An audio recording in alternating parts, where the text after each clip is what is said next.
뭐 제가 볼 때는 제 주변의 지인이라면 굳이 지금 집을 지을 필요가 있는가라는 물음표가 있습니다. 경기가 안 좋아져서 갑자기 건축 양 자체가 발주가 줄었어요. 그러면 이 돈을 낼 수 있을까요? 못 내죠. 그러면 헐값이라도 던져야 돼요. 중요한 건 지금 떨어지고 있다. 그러니까 아주 노골적으로 말씀드리면 지금 원자재를 많이 가지고 있는 원자재 상들이 다 현금이 없어서 고생하고 있습니다.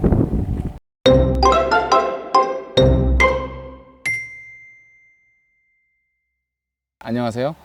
소정건설 김찬입니다. 지금 많은 건축주 분들께서 가장 궁금해하는 몇 가지들을 좀 말씀드릴까 해요. 우선 첫 번째는 이제 허가하고 착공 건수가 작년에 비해서 한 20% 정도 줄었고, 요건 이제 통계청 들어가서 보시면 확인이 가능하고요. 이유는 여러 가지 이유가 있는데, 첫 번째는 이제 원자재 값이 너무 폭등했고요. 두 번째는 인건비도 같이 올라갔습니다. 그렇다 보니까 평당 650만 원에 짓던 집들이 지금 그렇게 지을 수가 없고 750만 원 정도까지 올라간 상태고, 750만 원에 짓던 집은 850까지 올라갔고요. 평당 100만 원씩 다 올라갔어요. 이런 부분들은 특별하게 어디에 원인이 있다기보다는 복합적인 원인 때문에 그렇게 된 상황으로 참고하시면 될 것 같고요. 그리고 제 개인적인 의견을 덧붙이자면, 허가건과 착공이 줄어든 이유는 이제 외부로 나가려고 하시는 분들이 좀 줄어들었고, 그리고 다시 업무로 복귀하시는 분들도 많아졌고, 그리고 단독주택을 지으려고 했던 원래 계획에 있던 분들이 코로나 터지면서 동시에 다 많이 지었습니다. 그래서 그런 부분들 때문에 저 개인적으로는 좀 인허가나 착공 자체가 줄지 않았나라고 좀 봅니다. 저희가 이제 시공사 입장에서 올해 2022년을 놓고 보면 상담량 자체도 줄었습니다. 한 30-40% 정도 줄었다는 게 맞아요. 네, 상담 자체가 줄었고, 그리고 지금 집을 짓는 분들은 원자재 값이 올라서 좀 기다리다가 짓는 분들이거나, 아니면 집을 이제 전세가 끝났는데 전세 값이 많이 오르다 보니까 나와서 집을 지으려고 하시는 분들, 이런 분들이고요. 그리고 이제 전과 좀 바뀐 부분들은, 전에는 집을 지어서 아파트를 팔고 집을 지으면 돈이 좀 남았습니다. 1억이든 5천만 원이든 2억이든 남았거든요. 근데 지금은 좀 집이 잘 안 팔리다 보니까 자금 조달이 좀 수월하지 않아요. 여기 현재 상황인 것 같아요. 이런 부분들 있고요. 그리고 지금 저희가 이제 가장 이슈가 되는 게 레미콘, 철근, 그다음에 물류 파업, 이런 부분들이 큰 이슈거든요. 철근 값은 지금 좀 떨어지는 추세고요. 9월 달 되면은 100만 원 밑으로 떨어진다고 하니까 좀 기다려 봐야 될 것 같고, 이 부분은 제가 지금 민감하게 체크하고 있는데, 그런 이유가 저희가 이제 부천에 빌라를 짓기 위해서 부지를 사서 지금 설계를 끝내놓고 인허가 진행 중인데, 거기 24세대를 짓습니다. 그런데 콘크리트 구조물이다 보니까 철근하고 레미콘을 많이 쓰지 않겠습니까? 그래서 철근하고 레미콘 값은 제가 계속 체크를 하고 있는데, 레미콘 값은 지금 화물연대 파업 이후로 단가가 2번 올랐어요. 2번 올랐는데 지금 또 올린다고 합니다. 펌프카 비용도 올린다고 하고요. 그래서 이런 부분 감안하시면 좋을 것 같고, 철근 가격은 좀 떨어지는 추세고, 그러니까 이유는 이제 여러 가지죠.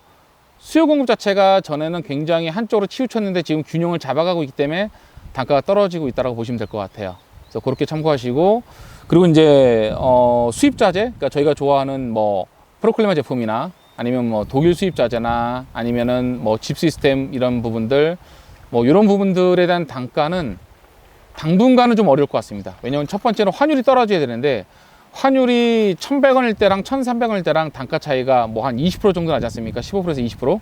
그 문제가 첫 번째가 있고, 그리고 해외에서는 지금 집값이 폭락하거나 거래 실종이거나 이런 건 많이 없습니다. 그러니까 미국 같은 경우는 지금 주택을 매매할 때 현장 입찰 같은 느낌으로 하거든요. 그러니까 내가 얼마에 사겠다라는 오파를 던집니다. 근데 이 오파가 확실하게 줄어든 건 사실이지만 매매가 안 된다, 급락했다, 폭락했다, 이건 현재 없습니다.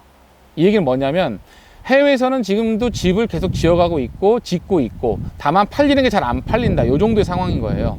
그러면 제가 3개월 전에 말씀드린 것처럼 올해 착공, 올해 건축하고 있는 내용들은 정리가 돼야지 내년 거를 보고 수요 공급을 확인할 수가 있는 거고, 추세가 꺾인 건 맞지만 확 뭐가 바뀌고 이런 상황은 아니라는 거죠. 그리고 달러 환율이 좀 떨어지면 제가 볼 때는 원자재 값이 좀 떨어질 수 있을 거라고 봅니다. 근데 그 시점은 환율이 최소한 1,200원까지는 가야겠죠. 현재 1,300원에서는 기대하기 어렵고요. 이렇게 좀 참고하시면 될 것 같고, 제가 볼 때는 제 주변의 지인이라면 굳이 지금 집을 지을 필요가 있는가라는 물음표가 있습니다. 왜냐하면 올 하반기나 내년 상반기 가면 분명히 지금보다 원자재 값은 10% 이상 빠질 거라고 보거든요. 그렇다라고 하면은 굳이 지금 지을 필요가 없고 상담도 줄고 있어요. 그러면 당연히 상담이 줄고 있으니까 집을 짓는 양도 줄어들 거고, 그러면 인부들도 여유가 있겠죠. 근데 지금은 그렇지가 않아요. 인부들도 부족하고 해외 나갔던 외국인 노동자들조차도 지금 부족한 상황이에요. 그러니까 지금이 제가 볼 때는 단가가 좀 비싼 편인 거고, 올 연말이나 내년 초로 가면 지금보다는 10% 싸질 수 있다고 봅니다. 정점에서 꺾여서 천천히 빠지고 있는 상황이니 지금 집을 빨리 지으실 필요는 없다라는 게 제가 드리고 싶은 얘기입니다. 참고하시기 바랍니다. 그리고 이제 저희가 부천에 있는 주택을 패시브 인증주택으로, 공동주택으로 처음 짓습니다. 대한민국의 공동주택에는 패시브 인증받은 주택이 없어요. 근데 이제 그렇게 짓기 위해서 더 좋은 자재를 좀 더 싸게 쓰고 싶어서 이제 독일을 지금 왕래를 하고 있고, 그리고 이제 뭐 일이 잘 진행이 되면 뭐 합작법인을 만들어서 뭐 유통도 진행이 될 수가 있습니다. 그래서 저희가 소정 DNC를 소정 매트리얼로 바꾸고, 그다음에 자본금을 확충하고 뭐 이런 부분이 진행이 됐는데, 이제 원자재 가격 관련해서 지금 이슈가 많은데 중요한 건 지금 떨어지고 있다. 그러니까 아주 노골적으로 말씀드리면 지금 원자재를 많이 가지고 있는 원자재 상들이 다 현금이 없어서 고생하고 있습니다.